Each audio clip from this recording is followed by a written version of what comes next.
We talked elsewhere about how corporations are doing on claims of sustainability, reducing emissions, and so on. And we looked at even carbon capture and sequestration and whether they are succeeding and so on. And there is always this need to monitor the claims made by corporations. Are they really separate from us? Of course not, because I'm sure my retirement fund is invested in all kinds of corporations, some of which are listed here as being high in their scrupulous monitoring of their own targets versus just going after profits. The good example is always the Volkswagen, which comes from Germany, one of the most progressive countries on climate action. Yet Germany itself will probably burn coal this year in 2022 winter because Russian oil supply has been hampered. Plus Volkswagen cheated on emissions, which is really egregious, and there were some deaths attributable to this cheating on emissions, and Toyota is found to have been playing a role to scuttle the efforts to advance EVs because they invested on hydrogen cell as a technology for the future and so on. So this group, New Climate, looks at it's also called Carbon Market Watch. They have several aspects they look at. So this is Corporate Climate Responsibility Monitor 2022, assessing the transparency and integrity of companies' emissions reduction and net zero targets. So to make sure that companies are not just doing a greenwash, to put green labels on everything and portray themselves as good guys while continuing to do things that are not so nice for climate and the planet. As I said, people who make profits or have stocks of corporations also have to worry about it, not just the companies. We assess, so this report basically focuses on a few things. We assess and draw insights on transparency and integrity in four main reasons of corporate climate action: tracking and disclosure of emissions, setting emission reductions targets, reducing own emissions, climate contributions, and offsetting claims. You know what offsetting is, where if you're emitting a certain amount of greenhouse gases, then you pay a third party to plant trees for you or do other climate actions which sequester carbon that is equivalent to the amount you are emitting. So it's kind of an offset. There is arguments about that's a good idea or bad idea, and honestly there is not enough land to plant trees if everybody started to use offsets. We have discussed this elsewhere as well. So the report looked at 25 companies in this report for major multinational companies here. In fact, they reported combined revenues of US $3.18 trillion in 2020, approximately 10% of the total revenue from the world's largest 500 companies. Their total self-reported greenhouse gas emissions footprint in 2019, including upstream and downstream emissions, so that's scope 1, 2, and 3, that may include a moderate level of overlap, amount to approximately 2.7 gigaton CO2 equivalent. These are self-reported. This is equivalent to roughly 5% of the global greenhouse gas emissions. So with emissions, we look at scope 1, 2, and 3, where you have emissions from your source materials, your production processes, and so on. Then you are also selling things like, let's say you're producing cars and they are being transported by someone else to the place where they are sold. So there are downstream emissions, so upstream emissions scope 1 and 2, and downstream emissions scope 3. And who should be responsible for scope 3? If it's part of your business, then obviously you should account for that as well, and that doesn't always happen. So just to jump to the key insights from the report, and then we'll look at some figures. Headline pages are often ambiguous and emission reduction commitments are limited.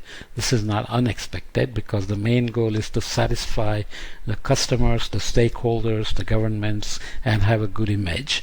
Net zero targets commit to reduce the analyzed companies' aggregate emissions by only 40% on average, not not 100% as suggested by the term net zero. So offsets may be used for other parts, for example.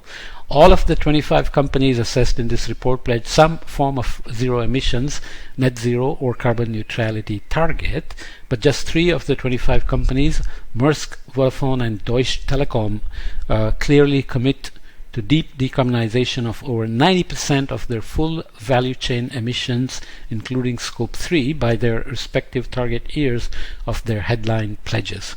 At least 5 of the companies only commit to reduce their emissions by less than 15%, often by excluding upstream and downstream emissions. So there is some bookkeeping voodoo done to make announced pledges.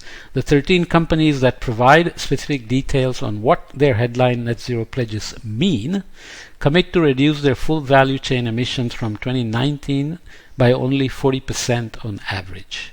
The other 12 companies do not accompany their headline pledges with any specific emission reduction commitment for their target year. Collectively, the 25 companies specifically commit to reducing only less than 20% of their 2.7 gigaton CO2 equivalent emission footprint, which is again self-proclaimed, they're self-reported, by their respective headline target years. Okay, so the second key finding here is that targets for 2030 fall well short of the ambition required to align with the internationally agreed goals of the Paris Agreement and avoid the most damaging effects of climate change.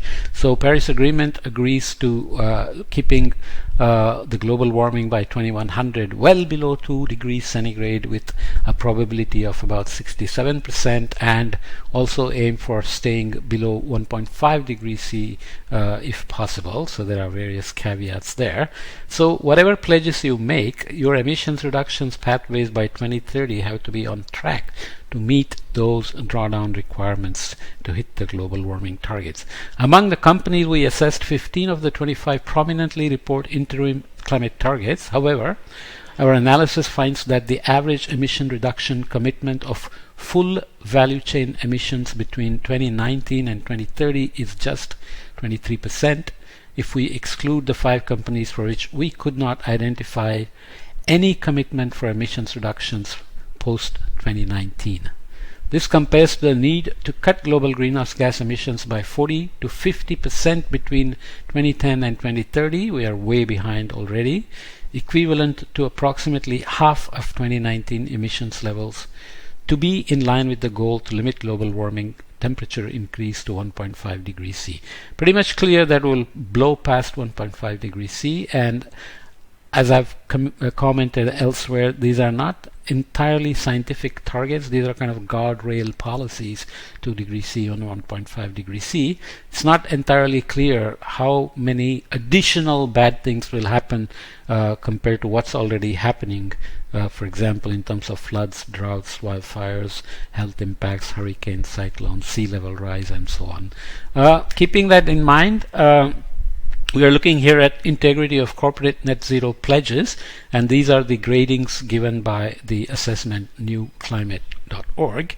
So what they appear to pledge, what they really commit to by net zero target year, what is left out and what is unclear. So here we are, 2.7 gigaton CO2 equivalent in 2019, combined greenhouse gas emissions footprint of 25 companies with net zero targets already pledged with target dates, including scope 1, 2 and 3 emissions. Target years range from 2025, which is right here, to 2050, which is out there. So they hope to bring it down to zero.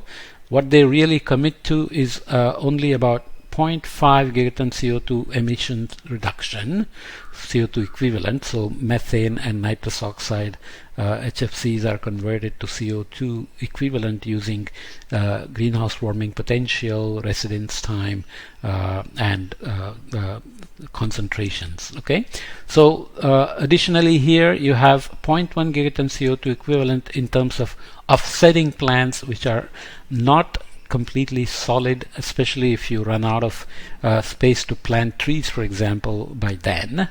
And then you have additional 1.35 gigaton CO2 equivalent in terms of emissions that companies could control through their value chains, but exclude from their net zero target.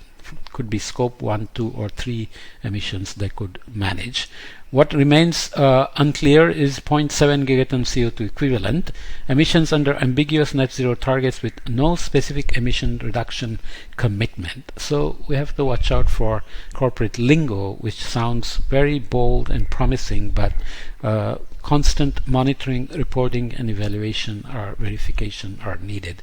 Certifications from standard setting initiatives the report offers. Number of companies here. So here also we were looking at CDP certification or assessment of transparency. So this is climate disclosure plan. Science-based target certification and overall assessment of overall integrity, so integrity of companies' climate strategies. So you can see that there are a bunch of companies that are less than so 5 companies here which are getting grade of B or worse. There are some that get A minus and there are some that get A, and the assessment of transparency by this group is very low, low, moderate, and reasonable for these number of companies here. Science-based targets pending for almost 8 companies out of these. 2 degree C compatible, there are a few companies, and 1.5 degree C compatible up here. And we'll look at the integrity of companies in a table as well. And this is the overall integrity assessment. Almost half of them have very low integrity score. Some of them have low integrity score, some moderate, and only I think maybe 1 or 2 have a reasonable integrity score. Nobody has high integrity score. Okay, so use of offsets for carbon neutrality claims and net zero pledges, responsibility for unabated emissions today, and plans for achieving pledges in the future. So again, about 6 companies here in responsibility for unabated emissions. So this is the color scheme here. Offsetting emissions to claim carbon neutrality, offsets with insufficient permanence. So nature-based solutions like restoring wetlands or planting trees, they are not permanent carbon sequestrations. Okay, they are temporary. The orangish color here corresponds to offsetting emissions to claim carbon neutrality, so other forms of offsets.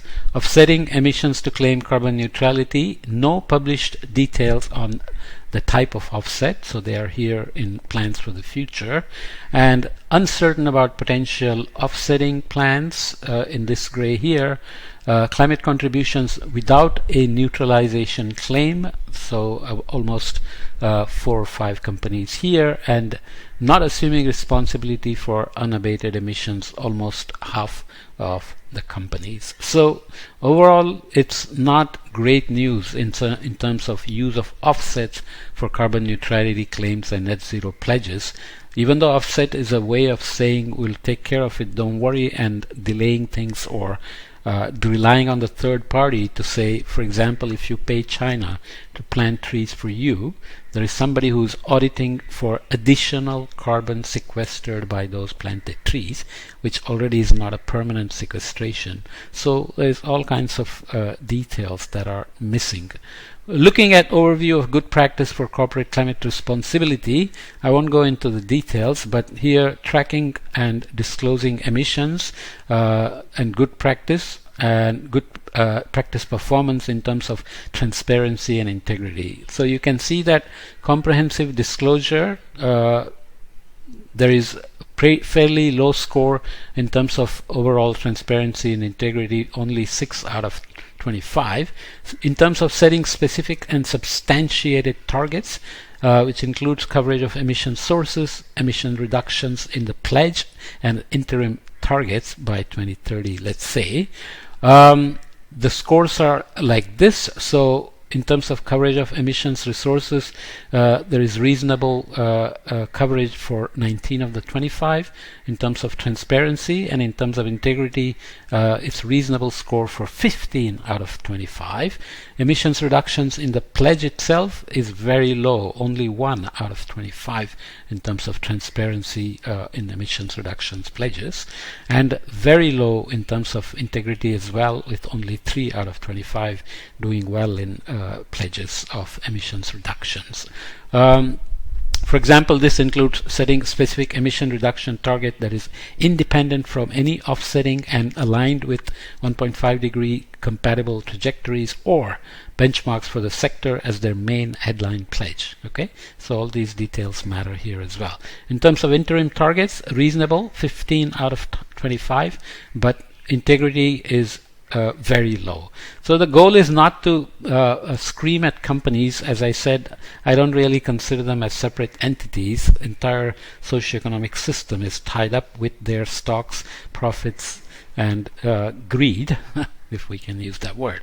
So reducing emissions, again, emissions reduction measures and renewable electricity generation and procurement, no good news there, low or very low. In terms of climate contributions and offsetting climate contributions, offsetting claims today, offsetting claims today here.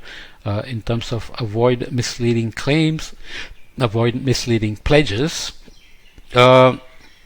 Transparency and integrity, again, very low across the board for all these criteria used.